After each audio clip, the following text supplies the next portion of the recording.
এবং বাংলাদেশ 73 রানে পিছিয়ে রয়েছে। থার্ড ডেতে খেলতে নামবে যখন দল, ঠিক তখন বাংলাদেশের সামনে যতটা নিজেদের উৎকর্ষ প্রদর্শন, প্রতিপক্ষকে প্রেসার ক্রিয়েট করা মাথায় থাকবে, তার থেকে যেহেতু 73 রানসে অলরেডি তারা পিছিয়ে 2 উইকেট চলে গেছে, মান সম্মান নিয়ে মানে পরাজয় এড়ানোটাই যেন মূল লক্ষ্য হয়ে দাঁড়াবে আগামীকাল। এর মধ্যে অনেকগুলো ঘটনা ঘটেছে যেই প্রশ্নের উত্তরগুলো মেলা খুব বেশি ইম্পর্টেন্ট। প্রশ্ন নাম্বার 1, তাইজুল ইসলামের ব্যাপারে বাংলাদেশ দলের ফিজিও বায়েজিদুল ইসলাম তিনি একটা আপডেট দিয়েছেন এবং ব্যাটিং এর সময় তাইজুল তিনি চোট পেয়েছেন এবং এই চোট পাবার কারণে আজকে তিনি বাংলাদেশের যে সময়টা আসলে বোলিং এ তাইজুলকে দরকার ছিল বাংলাদেশ পায় নাই। কেন দরকার ছিল সেই ব্যাখ্যা আমি যাচ্ছি। কিন্তু তাইজুলকে যদি প্রথম টেস্টে না পাওয়া যায়, 13 তারিখে প্রথম টেস্ট শুরু হবে ডারউইনেই, এবং সেই টেস্টে না পাওয়া যায়, বাংলাদেশের বিকল্প স্পিনিং অপশনটা কে? 1 নাম্বার প্রশ্ন। এই প্রশ্নটা টিম সিলেকশনের সাথে এবং ম্যানেজমেন্টের সাথে যারা জড়িত তাদের প্রতি আমার। দ্বিতীয় প্রশ্ন যেটা, সেটা হচ্ছে সৌম্য সরকারকে আসলে আমরা কোন পজিশনে খেলাতে চাই? আমরা বলছি বাউন্সি উইকেটে তিনি ভালো করেন, পেস বোলিং এর এগেনস্টে সৌম্য সরকার ভালো করেন, অস্ট্রেলিয়া কন্ডিশনে সৌম্য সরকার, নিউজিল্যান্ডের কন্ডিশনে সৌম্য সরকার ভালো করেন। খুব ভালো ভালো কথা। এখন এই যে ভালো করেন, পেসের এগেনস্টে ভালো করা, বাউন্সের এগেনস্টে ভালো করা, স্লটে বল পেলে ভালো করা, কিংবা অস্ট্রেলিয়া নিউজিল্যান্ডের কন্ডিশনে ভালো করা সৌম্য সরকারকে আপনি ব্যাটিং এ নামাচ্ছেন মেহেদী হাসান মিরাজের পরে। এইটা 2026-এর বাস্তবতায় বা সৌম্য সরকারকে যেই ভালো কাজগুলো করার পারদর্শিতার কারণে ন্যাশনাল টিমে সুযোগ দিয়ে নিয়ে দেওয়া হয়েছে, এটা অনেকটা চমক ছিল এবং সেটাকে সবাই আসলে সাপোর্ট করেছে। সৌম্যকে এই চয়েসটা বা এই টিমের মধ্যে অন্তর্ভুক্ত করার ডিসিশনটাকে জুয়া বললেও সাপোর্ট করা যায়। তাহলে আপনি তাকে মিরাজের পরে নামিয়ে কোন জায়গাটা খেলাতে চান? প্রশ্ন নাম্বার 3, বাংলাদেশ দলে দেখেন উইকেট কিপিং অপশন অনেকগুলো রয়েছে। অমিত রয়েছে, লিটন কুমার দাস রয়েছে, জাকের রয়েছে।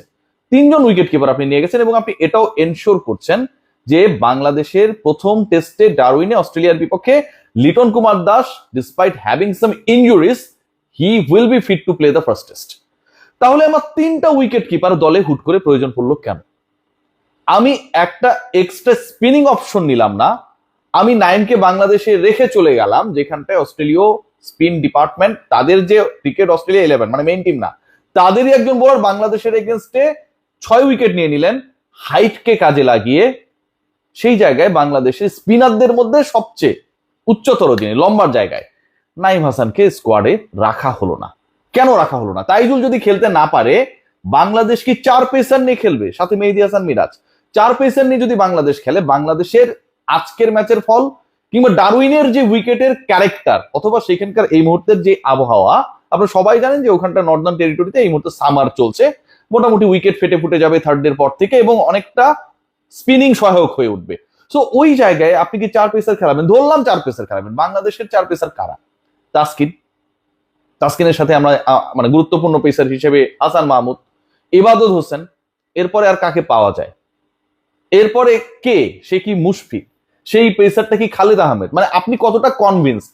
নাকি তাইজুল যদি খেলতে না পারে, যেহেতু এখন পর্যন্ত তার আপডেটটা নেগেটিভ, আগামীকাল পর্যবেক্ষণ করার পরে জানা যাবে, তার জায়গায় একটা বিকল্প স্পিনার স্কোয়াডে থাকা দরকার ছিল। এই যে প্রশ্নগুলো আমি করছি প্রত্যেকটা ভ্যালিড এবং এই প্রশ্নের উত্তরগুলো বাংলাদেশ দলের টিমের মধ্যে আপনি খোঁজার চেষ্টা করলে কোনোভাবেই পাবেন না।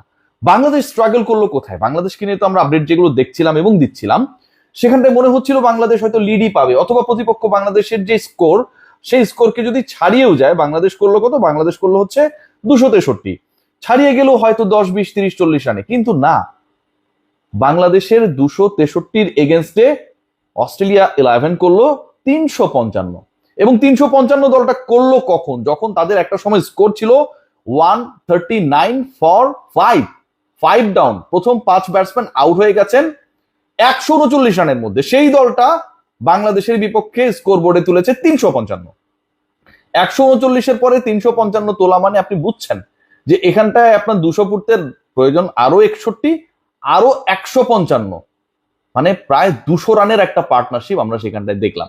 এই যে অলমোস্ট 200 রানসের যে পার্টনারশিপটা হলো, এই পার্টনারশিপটা ব্রেক করতে পারেনি বাংলাদেশ, কারণ মেহেদী হাসান মিরাজের স্পিনিং এ বা স্পিন অ্যাটাকটা মেহেদী হাসান মিরাজকে দিয়ে যখন কন্ডাক্ট করা হচ্ছিল, অপর প্রান্তে তার সাথে সেই পার্টনারশিপ করার মতো কেউ ছিল না, Taijul was injured and that's why he could not bowl. So এই যে একটা সিচুয়েশন, এই সিচুয়েশনটা বাংলাদেশের সেলফ ক্রিয়েটেড। আপনি অস্ট্রেলিয়া দল পাঠাচ্ছেন, you must have your alternative cricketers. আপনি তাইজুল বা মিরাজ যে কারো একজন একটা অল্টারনেটিভ রাখলেন না, আপনি 16 সদস্যের দল দিলেন, আপনি আরেকটা বাড়ায় দেন, প্রবলেম নাই তো, নিয়ে যান, প্রবলেম নাই, ইউ ক্যান ইনক্লুড এনিওয়ান। কিন্তু আপনি সেটা করলেন না।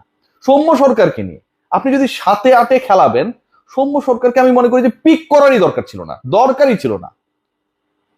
শুরুতে কি অস্ট্রেলিয়া তার কন্ডিশনে স্পিন অ্যাটাক দিয়ে শুরু করবে, স্পিনাররা হয়তো সহায়ক ভূমিকা রাখবে, উইকেট তাদেরকে হেল্প করবে, নো ডাউট, ডাউনের কন্ডিশন সেটাকে পারমিট করে, নো ডাউট।